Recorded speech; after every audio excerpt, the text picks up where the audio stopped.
কোনো কাটাকুটি। গাছ তো অনেক রকম দেখেছেন, গাছ আমরা যে মানে পৃথিবীতে কত রকমের গাছ আছে সব গাছই দেখেছেন, জাস্ট এ গাছটাও অনেকে দেখেছেন। গাছটা একবার দেখবেন তাকিয়ে, খুব সুন্দর গাছ, কিন্তু গাছটার নাম কি ঠিক আছে সবাই জানেন, কিন্তু গাছটার নাম অনেকেই চেনেন না। গাছটার নাম হচ্ছে গাব গাছ। তো গাব গাছ আমাদের কি কাজে লাগে, যে গাবগুলো হয় ওইগুলো দেখবেন জেলেরা জেলেরা জাল শক্ত করার জন্য এই গাবটাকে সিদ্ধ করে ওর মধ্যে ওই সুতোটাকে মানে দেওয়া হয়, শক্ত হয়ে যায়। আবার গাব খাওয়াও যায়, কিন্তু গাব যখন সবুজ থেকে পেকে হলদে টাইপের হবে ওই গাবটা কিন্তু ফল হিসেবে খাওয়া যায়। কিন্তু গাব একটু কোষো কোষো টাইপের, কাঁচা খুব প্রচণ্ড কোষো হয়, এটা আমি জানি।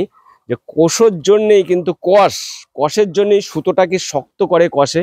আর গাব যখন পাকে কিন্তু খেতে খুব সুন্দর লাগে। তো সেই গাব গাছটা নিয়ে আজকে একটা ভিডিও বানালাম। তো গাছ তো অনেকে অনেক রকমের দেখেছো, অনেক রকম চিনেছো। তো এই গাছটা আজকে আমিও প্রথম দেখলাম, জাস্ট শুনলাম যে গাছের মালিকের কাছে, দাদা এটা কি গাছ। তো গাছটা অপূর্ব, কিন্তু চারিদিকে মানে ছাউনি, কি বলবো, পাতাগুলো খুব সুন্দর হয়েছে। জাস্ট আমি একটা পাতাও ছিঁড়ে দেখবো। হ্যাঁ, তো এই গাছটা আমি প্রথম দেখলাম, আমি এর আগে দেখিনি গাব গাছ কোথাও। গাব গাছের পাতাগুলোও কিন্তু খুব শক্ত। হ্যাঁ দেখো, প্রচন্ড, অন্য গাছের পাতার থেকে গাছটার পাতাও, জাস্ট আমি একটু গাছটার ছবিটা একটু দেখতে চাই, মানে এত সুন্দর গাছ কি বলবো। আর গাছটা খুব সুন্দরভাবে কিন্তু তৈরি হয়েছে এখানটায়।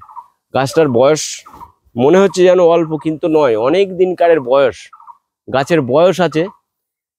তো দেখো বন্ধুরা, গাব গাছ কারা কারা দেখোনি, মানে সিজনে আসলে হয়তো ফলটা দেখাতে পারতাম। এটা অন সিজনে এসছি, যে কারণে ফলটা দেখাতে পারলাম না। জাস্ট গাব গাছটা তোমাদেরকে চিনালাম। তো এই সব ভিডিও যদি তোমাদের দেখতে ভালো লাগে, এরপরে অনেক নতুনত্ব গাছ আমার পরিচিত আছে, দেখা আছে, সেগুলো তোমাদেরকে দেখাবো। জাস্ট তোমরা একটু চ্যানেলটাকে আগিয়ে নিয়ে চলো, যদি এরকম ভিডিও তোমাদের ভালো লাগে। এখানেই ভিডিওটা আমি শেষ করছি গাব গাছের পরিচয় দিয়ে।